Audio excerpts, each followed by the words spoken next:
tunazungumza kila siku kwamba parachichi ni green gold.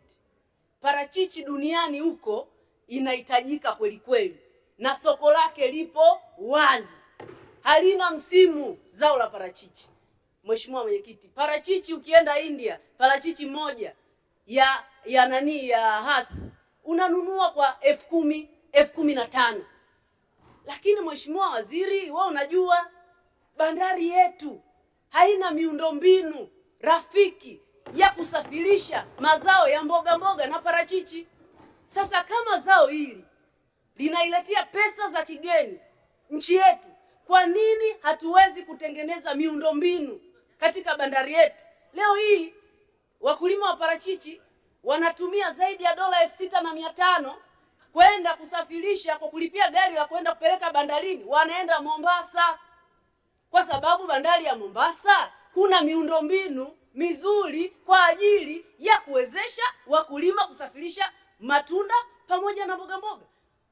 Lakini tungekuwa tuna miundombinu yetu kwenye bandari yetu ya Dar es Salaam, wakulima wangetumia dola 2,000 tu.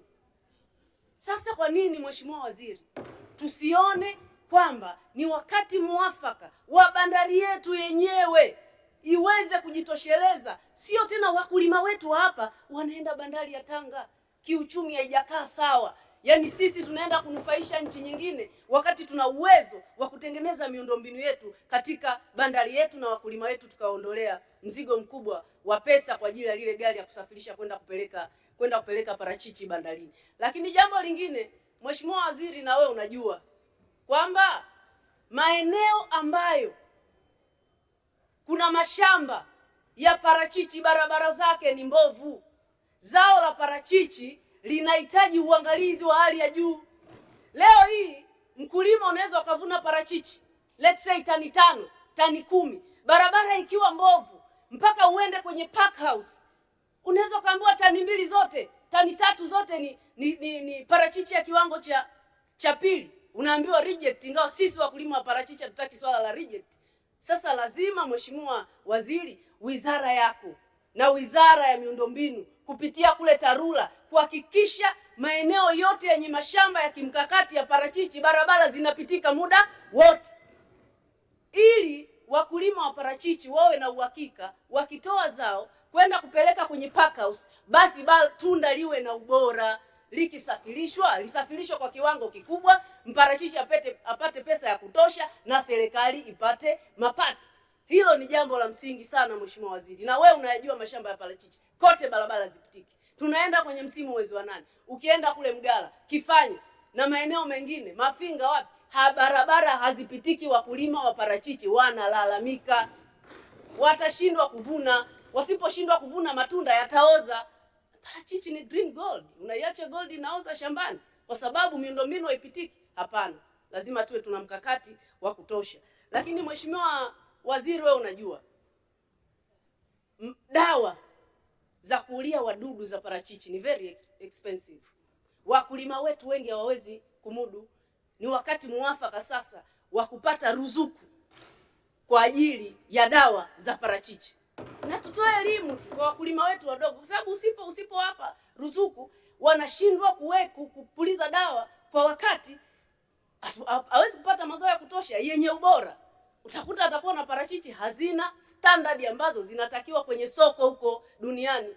Lakini tukiwapa ruzuku wakulima wa parachichi wakalima vizuri na tukatoa elimu ya kutosha kwa wakulima wadogo, mimi naamini kabisa parachichi yetu itaenda mbali. Na Tanzania, naomba niwaambie kwa Afrika, parachichi yetu ni bora sana sana, na ndio maana kuna hila za kiuchumi ya nchi jirani hapa kutaka kuonyesha parachichi letu ni baya, lakini tuna parachichi bora na linatoka Njombe. Lazima kama Watanzania tujivunie. Taarifa Mheshimiwa Mwenyekiti. Taarifa Mheshimiwa Elibariki Kingu. Mheshimiwa Mwenyekiti, pamoja na mchango wa kizalendo sana unaotolewa na Mheshimiwa Bulaya, ninaomba nimpe taarifa ya kwamba pamoja na kwamba anawaombea wakulima waweze kupewa ruzuku ya viuatilifu, lakini bado ninataka nimpe taarifa ya kwamba kwa sababu wakulima duniani maparachichi yanabidi yatumie mbolea ya organiki. Ni wakati muafaka kwa serikali waingize organiki mbolea katika ruzuku ya serikali ili wakulima wa Tanzania wapate access ya masoko duniani. Ninaomba kutoa taarifa Mheshimiwa Mwenyekiti. Mheshimiwa Esther Bulaya, unaipokea taarifa hii? Napokea taarifa ya mbunge bingwa kabisa. Mheshimiwa Mwenyekiti, kwa hiyo Mheshimiwa Waziri, kwenye parachichi umenielewa. Na nimesoma hotuba yako, umesema kabisa mbegu ni usalama wa nchi. Na umezungumzia mbegu ni chakula.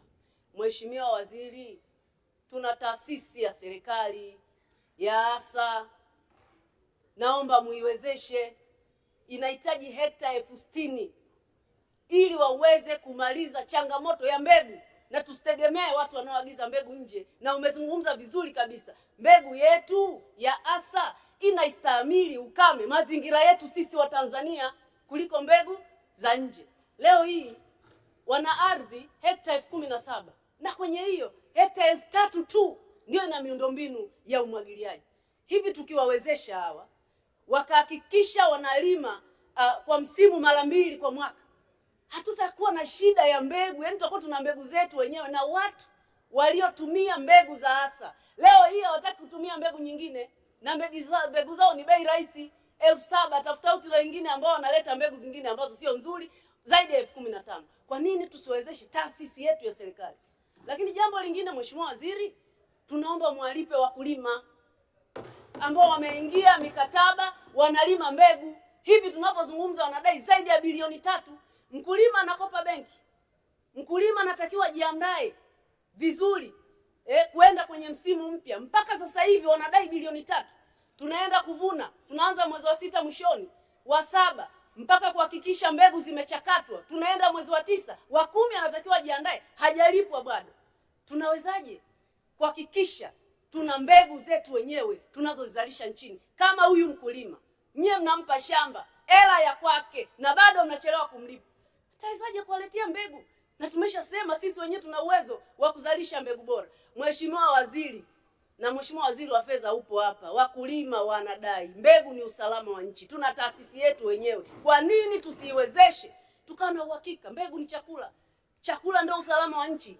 Why tutegemee nje wakati tuna taasisi yetu ina mbegu ambazo zinaendana na mazingira yetu? Jambo lingine Mheshimiwa Waziri ni kuhusiana na ushirika.